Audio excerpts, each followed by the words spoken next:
My mom grabbed the microphone at my own wedding and told 200 people I was a liar. She stood up in her lavender dress, tapped the mic twice, and her voice filled the whole hall. "My daughter scammed this man into marrying her," she said. "Everything she told him was a lie." The room stopped breathing. I watched the toasts freeze in people's hands. My sister Denise didn't gasp like the others. She lifted her phone higher and kept recording, thumb steady, like she'd been waiting all day. And my husband, Sam, didn't flinch either. He set down his fork, reached into the inside pocket of his jacket, and rested his hand there, calm as a Sunday. What my mom didn't know was simple. The one person in that hall holding 9 years of records was standing 3 steps from her chair. She thought she was ending me in front of everyone. She was about to find out which one of us kept the receipts. Welcome back to Hidden Family Revenge, where ordinary women finally set the record straight, quietly, and for good. If stories about family, loyalty, and the exact moment the truth walks into the room are your kind of thing, you're in the right place. Stay with me because this one turns. Drop a comment and be sure to subscribe. Let me back up. My name is Grace, and for 12 years I've worked labor and delivery at the county hospital in our little corner of Ohio. Night shifts mostly. I've caught babies at 3 in the morning and held hands through the kind of news no one wants. It's work that teaches you to stay level when everyone else comes apart. You learn to keep your voice quiet so the room stays calm. That habit followed me home. In our family, I was the level one, the one who answered the phone at midnight, the one who drove over when the furnace died. My dad passed when I was 12, and after that, somebody had to be steady. I decided it would be me. I was 34 now, and I'd spent most of those years being the person everyone could count on. I paid my own way through nursing school. I never asked anyone for a thing. I balanced my checkbook to the penny and slept fine at night. People trusted me with their worst moments, and I never let them down. What I didn't understand yet was that being trustworthy has a price, and my family had been quietly charging it to my account for years. When you're the reliable one, nobody thinks to protect you. They assume you'll protect yourself, and you assume you don't need protecting. That was my blind spot. Not weakness. Just a habit of carrying things because I could. I signed papers when they asked. I covered gaps when they appeared. I told myself it was what a good daughter did. I didn't know how much I'd been carrying until someone finally added it up. That someone was about to become my husband. I met Sam at a coworker's cookout 2 years before that wedding. He was the quiet man by the grill who asked good questions and actually listened to the answers. He's an accountant, a CPA, which means he spends his days finding the true story hidden in a column of numbers. On our 3rd date, he told me numbers never lie, but people who write them down sometimes do. I laughed then. I didn't know how much that sentence would matter. Sam wasn't flashy. He fixed my breaks without being asked. He remembered how I took my coffee. He was kind in the small, steady ways that add up over time. When he proposed, he did it on my back porch with no audience, because he knew I hated a scene. A few months before the wedding, he suggested we start combining our finances. Nothing dramatic, just a shared plan, the way couples do. He wanted us walking into marriage with our eyes open. I hesitated. Not because I doubted him, because my family's money situation was a knot I'd stopped trying to untangle. "It's complicated," I told him. "There's an old account my mom's name is on. Some loans that float around. It's just how we've always done things." He nodded slowly, the way he does when a number doesn't add up. "Complicated is fine," he said. "I like complicated. It usually means someone's been hoping nobody looks too closely." I told myself he was talking about clients. I told myself my family was different.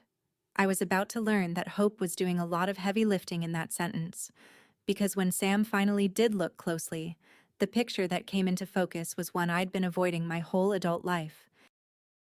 "You should meet my family before the wedding, because you'll want to know who was in that hall." My mom, Rhonda, was 61 and widowed young. She raised us on grit and a hairdresser's income and never let us forget the sacrifice. My older sister Denise was 38, 4 years ahead of me, and had spent a decade chasing a salon business that kept sinking. Her latest was called Sheer Envy. My Uncle Wade, my mom's younger brother, was 57 and the kind of man who co-signs things and then panics. That was the cast. A few weeks before the wedding, we had a family dinner at Mom's place, 15 minutes from my apartment. Denise spent most of it complaining about her rent and her landlord and her suppliers. Mom kept steering the conversation back to me, but not in a warm way. "Grace has always been our rock," she told Sam, patting my hand across the table. "You always were the reliable one, Gracie." She said it like a compliment. I'd heard it my whole life and always taken it as one, but something about the way she said it that night, with Denise nodding along and Wade avoiding my eyes, made it land differently. It didn't feel like praise. It felt like a leash. Like they were reminding me of my job. Sam caught it too. On the drive home, he said, "Interesting, how they only call you reliable right before they need something." I told him he was reading too much into it. That's the thing about a leash you've worn your whole life. You forget it's there until someone else points at your neck. I forgot about it by morning. I shouldn't have. The knot started coming loose on a Sunday afternoon at my kitchen table. Sam had spreadsheets open and that patient look on his face. We were listing accounts, both of us, laying it all out. I mentioned the old savings account, the one my mom and I both had our names on. I'd opened it at 18. Mom co-signed it back then to help me build credit, she'd said, and it had just always been there. I'd been putting money into it for years, a little from every paycheck. My rainy day fund, my someday fund. Sam pulled up the balance online while I made coffee. When I came back, he was very still. "Grace," he said, "how much do you think is in here?" I guessed. I'd been socking money away since my 20s. I figured a solid cushion, maybe 30 or 40,000 by now. He turned the laptop toward me. The number on the screen was under $4,000. I stood there holding 2 mugs and felt the floor tilt.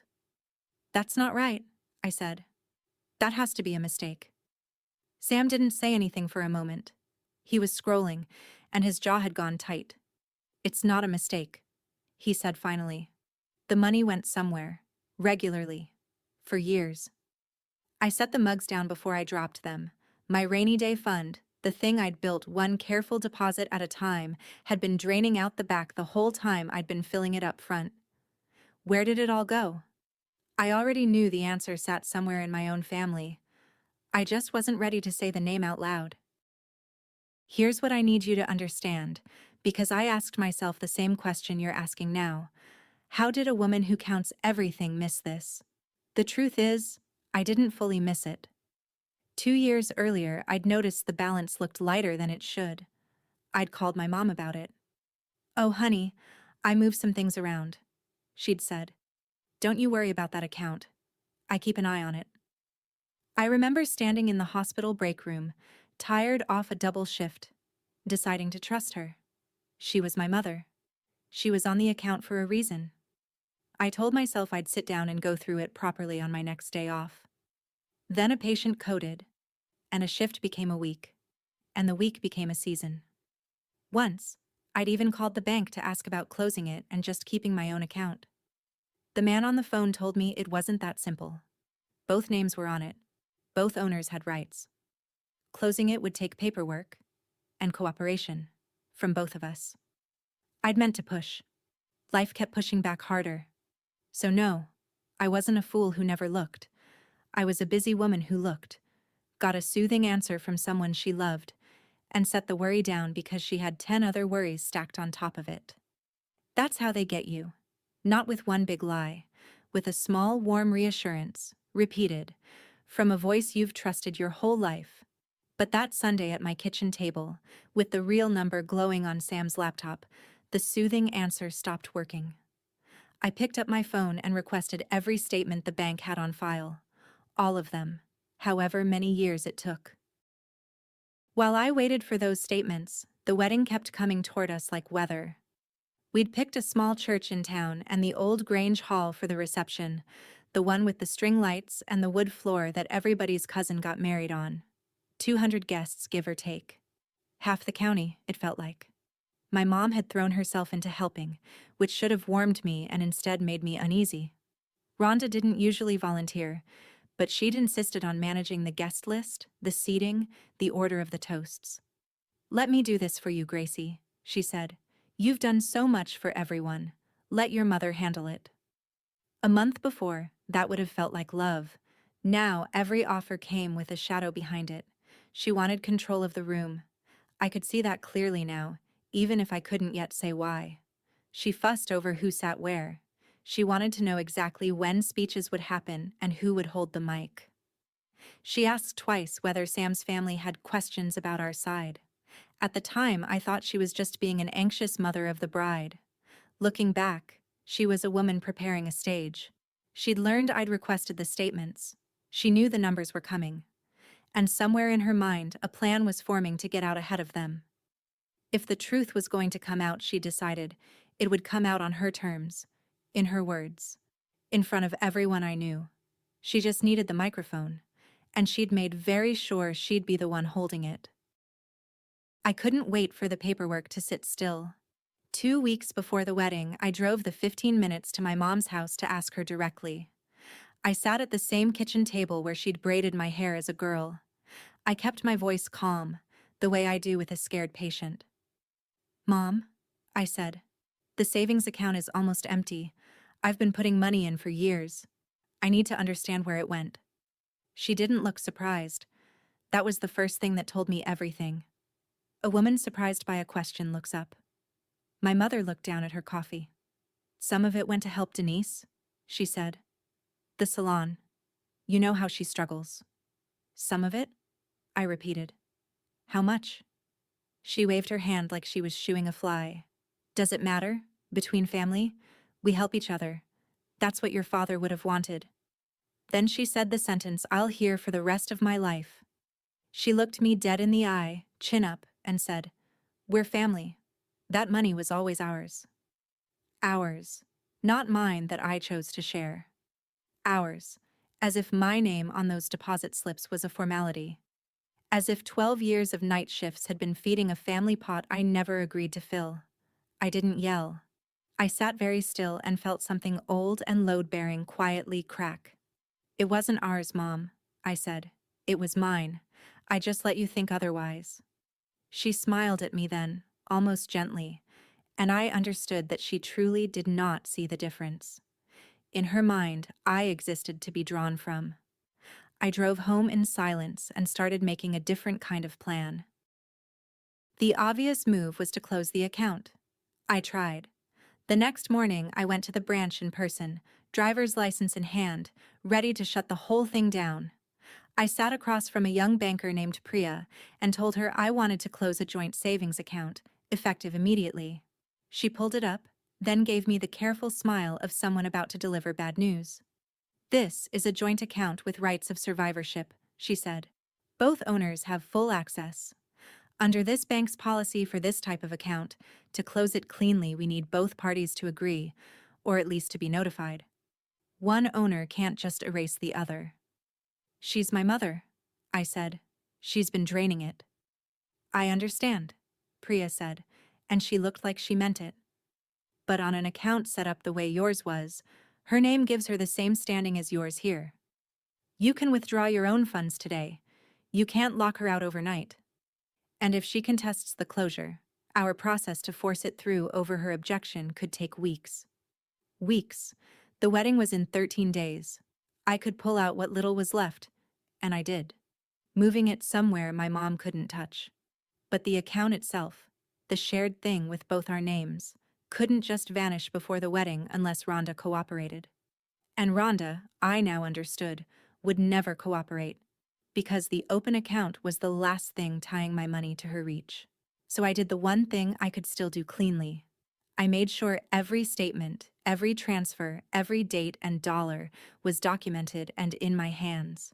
If I couldn't close the door in time, I'd at least be able to show everyone exactly who'd been walking through it. The statements arrived in a fat envelope on a Thursday. Sam and I spread them across the kitchen table under the good lamp, and we went through them line by line, the way he goes through a client's books. It took most of the night. What emerged wasn't chaos. It was a pattern. And patterns are worse, because patterns mean somebody meant it. Every few weeks, for years, money left my account. Small enough not to scream, regular enough to add up. Some went out as transfers to an account we could trace to Denise. Some went out as cash. The withdrawals clustered around the dates I knew Denise's salon had struggled, and around the 2 times she'd reopened it under a new name. I sat back and looked at years of my careful saving laid out as somebody else's spending. "This isn't an accident," Sam said quietly. "Accidents are random. This is a schedule." He was right. Nobody drains an account by accident on a schedule. This was a habit somebody had built and maintained, deposit by deposit, on the assumption that the reliable one would never sit down and count. I felt a lot of things that night. Anger, yes. But underneath it, something colder and clearer. For years I'd been told this was love, was family, was what Dad would have wanted. The numbers told a different story, and numbers, as Sam liked to say, don't lie. The people who write them down sometimes do. I looked at the total forming at the bottom of Sam's legal pad and knew my whole understanding of my family was about to be rewritten in my own handwriting. I needed to see Denise's side with my own eyes, so I drove to the next town over, where sheer envy sat in a tired strip mall between a nail place and a vacant unit. The lights were half off. A handwritten sign in the window advertised a discount that smelled like desperation. My sister was inside, sweeping hair off a floor that hadn't seen many customers. She looked up and, for a second, seemed almost glad to see me. Then she read my face. "Don't," she said. "Whatever Mom told you, don't." "She didn't tell me anything," I said. "The bank did." Denise leaned on her broom. She didn't deny it. Instead, she got defensive in the way people do when the thing they're defending is indefensible. "I was going to pay it back," she said. "Every dime. You know how hard I've worked. You've always had it easier, Grace. Steady job, no risk. I'm out here trying to build something." "With my money," I said. "That you never asked me for?" "Mom said you'd help." She said it fast, almost by reflex. "She said you always do. She handled it so I wouldn't have to bother you." There it was. My mother, brokering my money to my sister behind my back and calling it sparing me the trouble. Denise's chin was trembling now, half anger, half fear. "If you make this a thing at the wedding, you'll tear this family apart," she said. "Is that what you want?" I looked at her, and at the empty chairs, and at the sign in the window. "I'm not the one who tore anything," I said. "I'm just the one who finally read the receipts." I left before she could film my face for whatever story she was already building. That evening, my Uncle Wade called. Wade never called me. We were the kind of family that only dialed each other for funerals and favors. "Gracie," he said, too friendly, "your mother tells me you're stirring up some old money business. I just want to make sure we don't blow a little misunderstanding into something ugly right before your big day." "It's not a misunderstanding, Wade," I said. "There are statements." A pause. In that pause, I heard something shift. "Well," he said, quieter now, "you don't want to drag everybody into a bank matter. Some of us have our names on things too, and none of it means what it looks like." I sat up straighter. "What things, Wade?" He backpedaled fast, but not fast enough. Bit by bit, over the next few minutes, the shape of it came clear. Wade had co-signed on one of Denise's business loans years back, when the salon reopened the second time. If Denise defaulted, Wade was on the hook. If my money stopped quietly covering Denise's gaps, Denise might default. Which meant Wade needed my money to keep flowing just as badly as my mother did. Suddenly, the whole thing wasn't a mother and a struggling sister. It was a small machine, and I'd been the fuel, and every person tied to it had a reason to keep me quiet and keep me paying. "So that's why everyone's so eager to smooth this over," I said. "It's not about my wedding. It's about your exposure." Wade didn't answer. He didn't have to. He mumbled something about family and hung up. I set the phone down and understood, for the first time, just how many people were counting on me never counting. I asked Sam to do what he does best. Not to fight anyone. Just to add it up, cleanly, so I could see the whole truth in one place. He worked at it for 2 evenings, cross-checking the statements against dates, sorting the transfers, separating what went to Denise from what went out as cash. He didn't editorialize. He just built a ledger, the way he'd build one for any client, and let the columns speak. When he finished, he set the printed page in front of me without a word. Over 9 years, more than $60,000 had left my account. Of that, $22,000 traced directly to Denise and the salon. The rest had gone to cash withdrawals in my mother's usual amounts, on my mother's usual days. $60,000. I made a good living, but I made it one 12-hour shift at a time. I did the quick math of what $60,000 meant in night shifts, in skipped vacations. In the house down payment I kept telling myself I'd save for someday. Someday had been getting spent by other people the whole time. I didn't cry over that page. I'd done my crying 2 Sundays ago at the kitchen table. What I felt instead was a strange, steadying calm. The fog was gone. There was no more wondering, no more soothing voice on the phone. There was a number, and the number was true, and it was mine to do something about. Sam saved the ledger to his phone and printed a second copy for the folder. "Just in case," he said. "You never know when you'll want the receipts handy." Neither of us knew yet how right he was.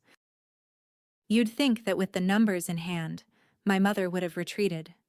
She did the opposite. 10 days before the wedding, she showed up at my apartment with a folder of her own and a pen. "I've been thinking," she said, settling onto my couch like she owned it. "Denise needs a little bridge loan to get the salon through this season. I've drawn up a simple gift letter. You sign, it makes everything clean, and we don't have to have any awkwardness at the wedding." She slid the paper across my coffee table. A gift letter. Signing away, on paper, the very money that had been taken without my permission, so that the taking would become legal and I could never claim it back. She wanted me to bless it, to make the theft a gift with my own signature, days before I stood up in front of everyone I loved. "No," I said. Just that. Calm. Final. Her face changed. The warmth drained out of it, and what was underneath was something I'd never let myself see before. "Grace," she said, low, "you don't want to make an enemy of your own mother the week of your wedding." "I'm not making anything," I said. "I'm just not signing." She stood, gathered her folder, and paused at my door. "You think about how this looks," she said. 200 people are coming to celebrate you. It would be a shame if they learned what kind of daughter turns on her family over money." I heard the threat clearly. I just didn't yet know she meant to carry it out with a microphone. She let herself out. I stood in my quiet apartment and understood the wedding had become a battlefield, and she'd just told me where she'd plant her flag. That night I couldn't sleep, so I did what I always do when the world tilts. I cleaned. I pulled the closet apart, sorting things for the move into Sam's place, and that's when I found my father's old shoebox on the top shelf, behind the winter blankets. I hadn't opened it in years. Inside were the ordinary relics of a good man gone too soon: his reading glasses, a church program, a few photographs, and beneath them, folded in quarters, a bank statement so old the paper had gone soft at the creases. It was the very first statement from that savings account, from the year I turned 18. My father had kept it, and paper-clipped to it, in his careful block handwriting, was a note. I sat on the floor of my half-packed closet and read it under the closet light. It said the account was Grace's college money. It said Rhonda had co-signed only to help Grace build credit, and for no other reason. It was dated and signed, in my father's hand. In my father's handwriting, plain as day, was the truth I'd let everyone talk me out of. This account was mine. I'd forgotten I ever owned those words. My mother had spent years telling me that money was ours, that family shared, that Dad would have wanted it. And here was Dad himself, reaching across 22 years, telling me exactly what he'd wanted. He'd wanted it to be mine. He'd written it down because some part of him must have known. I held that soft old paper for a long time. I wasn't angry anymore. I was clear. I had the statements. I had the ledger, and now I had my father's own words backing every one of them. Whatever my mother planned to say into that microphone, I finally knew which of us was telling the truth. And I had it in writing. I showed Sam the note the next morning. He read it twice, set it down gently, and looked at me. "This is your father telling the truth about your own money," he said. "You don't have to prove anything to anyone, but if it comes to it, you can." We talked for a long time about what to do. The easy thing would have been to blow it up first, to call my mother, to threaten, to demand it back before the wedding and dare her to show her face. But I've spent my life learning that the loudest person in the room is almost never the one who's right. My mother's whole power was volume. Her weapon was the story she could tell, the scene she could make, the way she could turn a room with a trembling voice. I couldn't outshout her, and I didn't want to. So we made a different kind of decision. We wouldn't start anything. We'd let the day be the day. But if she reached for the microphone, if she tried to make her story the official one in front of everyone I loved, we'd be ready. Not with louder words, with quieter facts.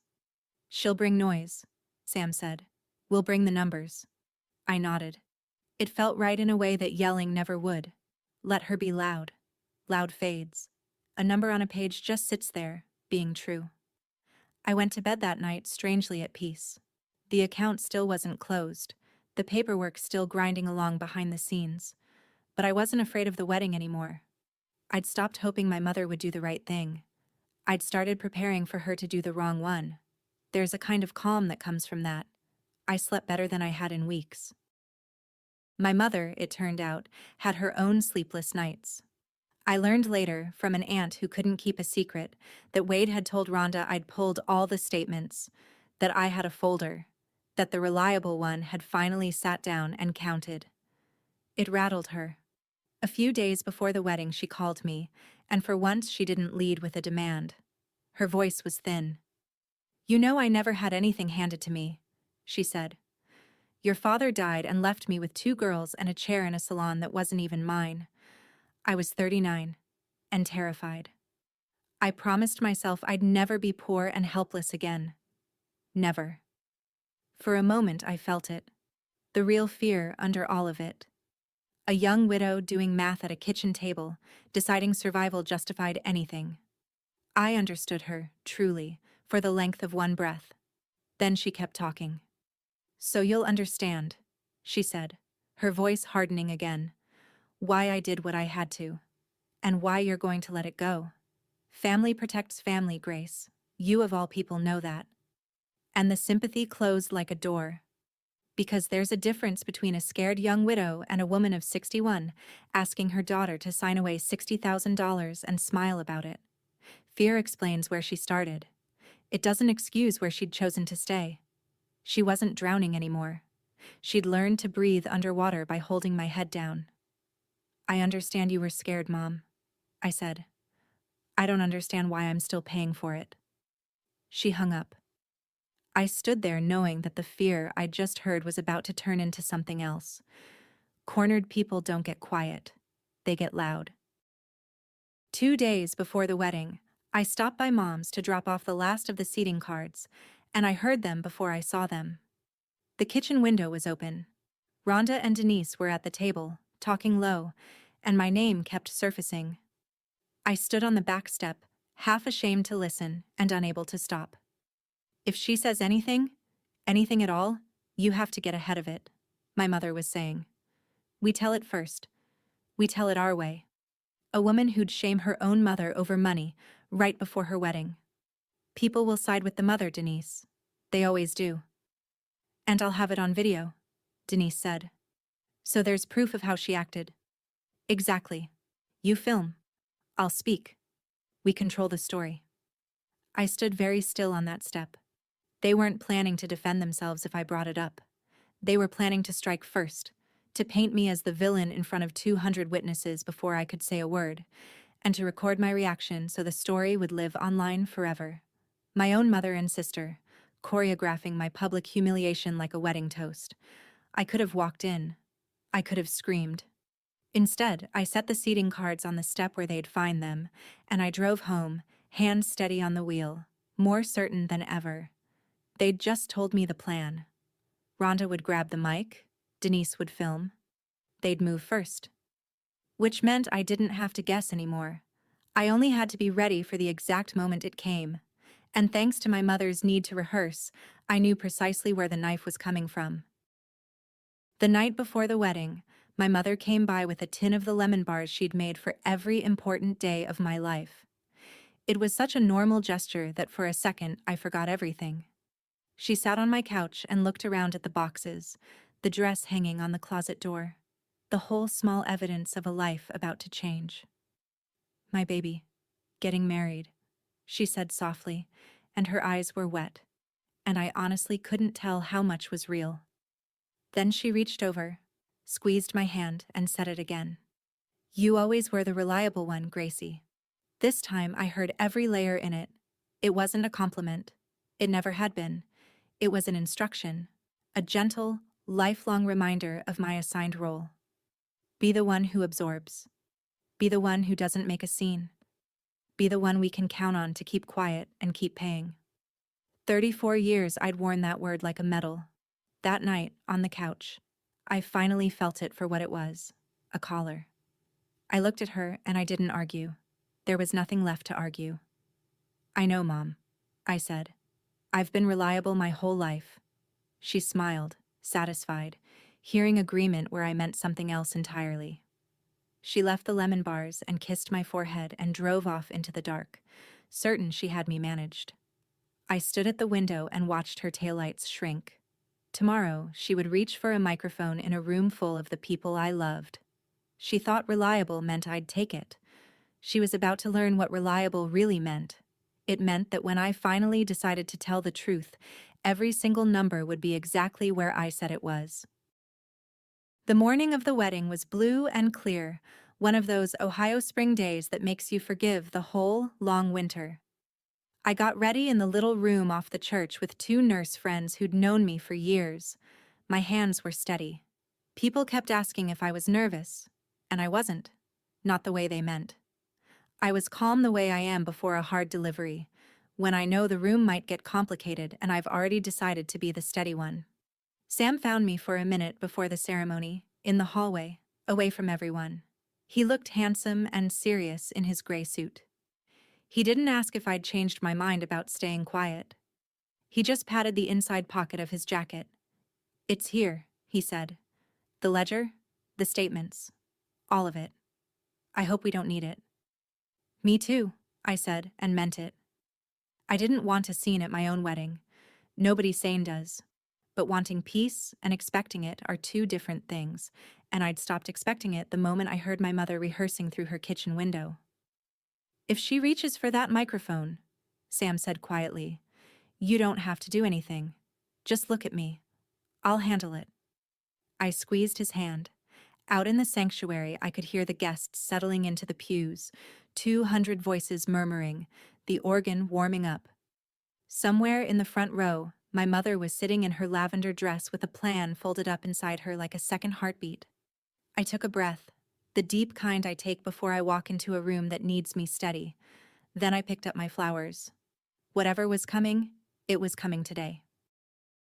The ceremony itself was beautiful, and I want to hold on to that.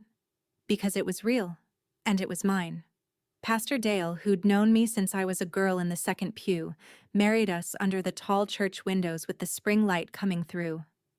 Sam's voice shook a little on his vows, which undid me in the best way.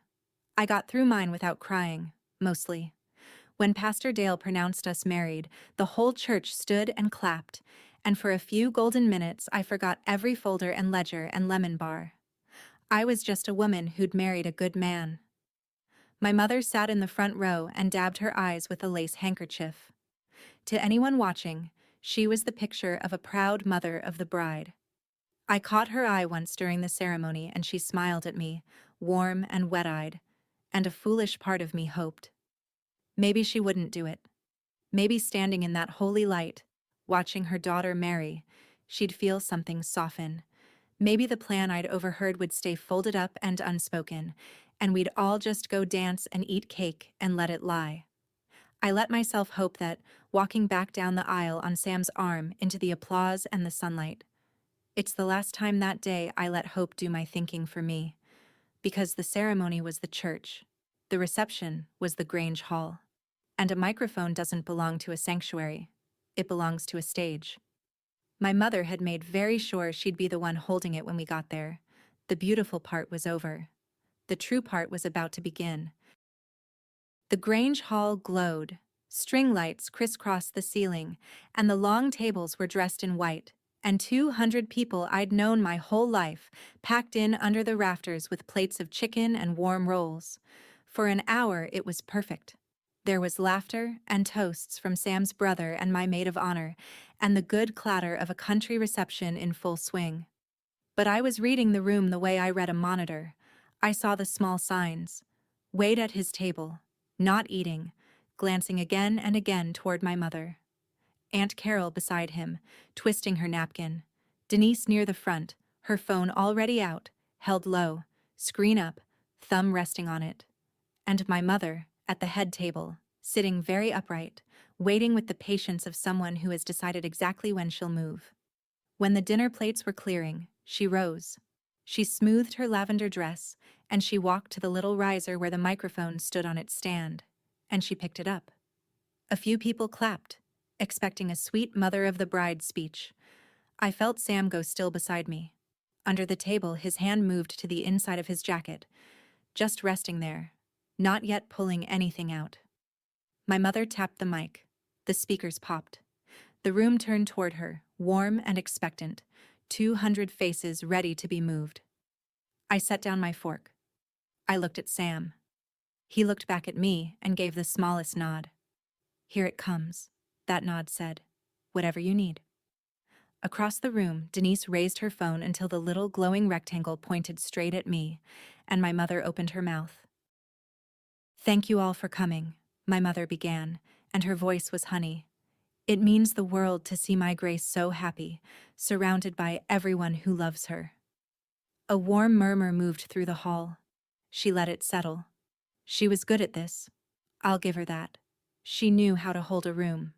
"You know," she went on, dabbing her eye, "a mother spends her whole life protecting her children, and sometimes protecting them means telling a hard truth, even on a happy day. Even when it costs her." The murmur changed. A few people glanced at each other. This wasn't the shape of a normal toast, and everybody could feel it bending. I sat perfectly still. I'd heard the rehearsal through a kitchen window. I knew every turn this speech was about to take before she took it. "I love my daughter," she said, and now there was a tremble in it, the practiced tremble of a woman about to play victim and heroine at once. Which is why I can't stand here and let this go on without everyone knowing who she really is, what she's really done. The room went quiet in that specific way a room goes quiet when it senses a wound about to open. 200 people leaned in. Denise's phone tracked me from across the hall, steady as a surgeon's light. Sam's hand stayed inside his jacket, calm, waiting. And I sat there, a brand new wife in a white dress, and did the hardest thing I know how to do. I stayed level. I let her walk all the way out onto the branch, because I already knew it wouldn't hold her, and I wanted every single person in that room to be watching when it broke. She said it fast, the way you rip a bandage.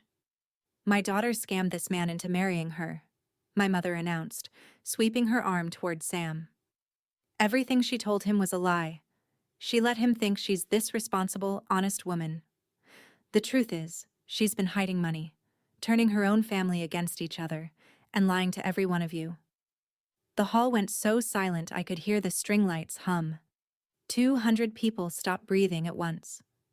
I felt the weight of every eye land on me, the bride in white, publicly branded a liar by her own mother on her wedding day. Somewhere, a fork clinked against a plate and it sounded like a gunshot. I saw Sam's family exchange looks. I saw old neighbors' faces fall. And I understood exactly what she was doing. She was getting ahead of the numbers. She'd learned I had the statements, so she was recasting the whole story before I could tell it, making herself the brave truth-teller and me, the exposed fraud. If she called me a liar loudly enough first, Then anything I said afterward would sound like a guilty woman defending herself. It was clever. It was cruel. And she wasn't finished.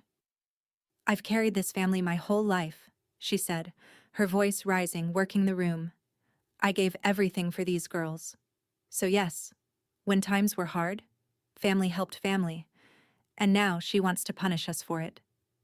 Then she landed on the line she'd clearly been building toward, the one she needed everyone to swallow. She lifted her chin, looked out at all my friends and neighbors, and said it like scripture. "We're family. That money was always ours. Ours." There it was again, that word, weaponized now in front of everyone I loved. Denise's phone drank it all in, and I finally reached over, laid my hand on Sam's, and stood up. I didn't cry. I didn't shout.